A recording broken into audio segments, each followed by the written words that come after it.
লক্ষ্মী পুজোর পরেই শুরু হবে এসআইআর।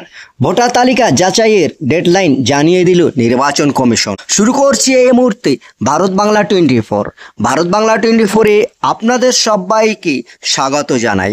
তবে সবার আগে আপনার এই ভারত বাংলা 24 চ্যানেলটিকে লাইক ও সাবস্ক্রাইব করে অন্যদের পাশে থাকার সুযোগ করে দিন। নির্বাচনের আগে ভোটার তালিকা আরও স্বচ্ছ করতে বড় পদক্ষেপ নিল নির্বাচন কমিশন। নির্বাচন কমিশন 2002 সালের ভোটার তালিকা এবং 2025 সালের ভোটার তালিকা মিলিয়ে দেখার নির্দেশ দেওয়া হয়েছে।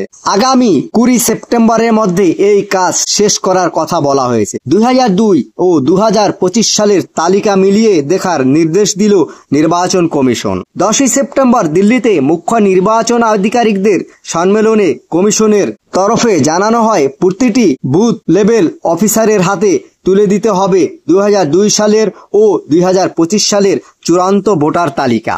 প্রতিটি নাম মিলিয়ে দেখতে হবে এবং সেই ভোটারের পূর্বতম অবস্থান অর্থাৎ বিধানসভা নম্বর, পার্ট নম্বর ও সিরিয়াল নম্বর ইত্যাদি হাতে লিখে রাখতে হবে। যদি ভোটারের বাবা মায়ের নাম পুরানো তালিকায় থাকে কিন্তু ভোটারের নিজের নাম না থাকে, সেক্ষেত্রে তাদের নাম ও বিবরণও আলাদা করে নথিভুক্ত করতে হবে। ইলেকশন কমিশন জানিয়েছে, বুথ লেভেল অফিসাররা একত্রে বসে এই কাজ করবেন এবং তাদের কাজ পর্যবেক্ষণ করবেন বিএলও সুপারভাইজার। প্রতিদিন নির্দিষ্ট ফরম্যাটে রিপোর্ট জমা দিতে হবে এবং 12 সেপ্টেম্বর থেকে প্রতিটি বিধানসভা ভিত্তিক রিপোর্ট সিওর পোর্টালে আপলোড করতে হবে। কমিশনের সিনিয়র ডেপুটি নির্বাচন কমিশনার 18 ও 19 সেপ্টেম্বর সরেজমিনে কিছু জেলা পরিদর্শন করতে পারেন। এই গুরুত্বপূর্ণ কাজ সঠিকভাবে সম্পূর্ণ করাতে বিএলওদের বিশেষ প্রশিক্ষণের নির্দেশ দেওয়া হয়েছে। ইলেকশন কমিশন খুব শীঘ্রই বিস্তারিত নির্দেশিকা পাঠাবে বলে জানা গিয়েছে।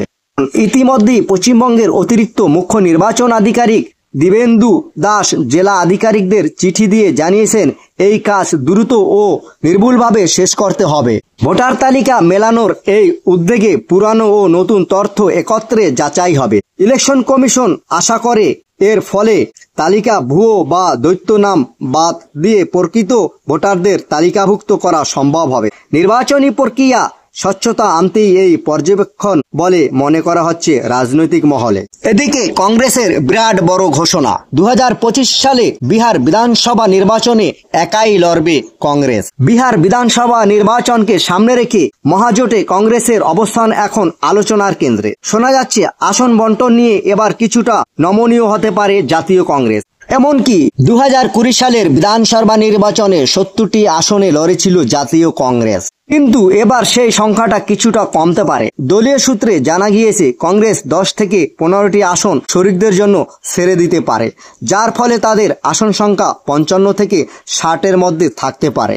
কংগ্রেস হাইকমান্ডের পক্ষ থেকে বিহারের দায়িত্বপ্রাপ্ত নেতা কৃষ্ণা আল্লাভারুকে সম্পূর্ণ ক্ষমতা দেওয়া হয়েছে। তিনি আসন বন্টন এবং কৌশল নির্ধারণের ক্ষেত্রে চূড়ান্ত সিদ্ধান্ত নেবেন। বল্লারু ভাই জানিয়েছেন, সমস্ত শরিকদের সঠিকভাবে প্রতিনিধিত্ব দিতে হবে। তবে রাহুল গান্ধী এবং মল্লিকার্জুন খড়গের সঙ্গে আলোচনার একটি গুরুত্বপূর্ণ বিষয় উঠে এসেছে।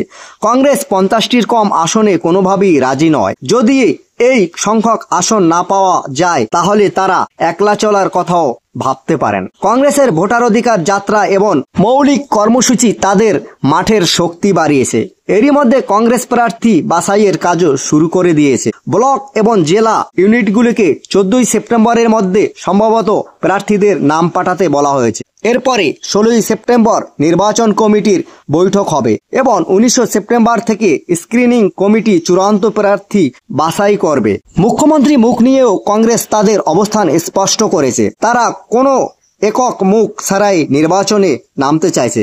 দলের ধারণা, তেজস্বী যাদবের বিরুদ্ধে ওঠা বিভিন্ন মামলা এবং তার সামাজিক ভাবমূর্তি দলিত এবং উচ্চবর্ণের ভোটারদের উপর নেতিবাচক প্রভাব ফেলতে পারে। তাই নির্বাচনের পর নির্বাচিত বিধায়করাই মুখ্যমন্ত্রী ঠিক করবেন, যা অনেকটা লোকসভা নির্বাচনের ইন্ডিয়া জোটের মডেলের মতোই।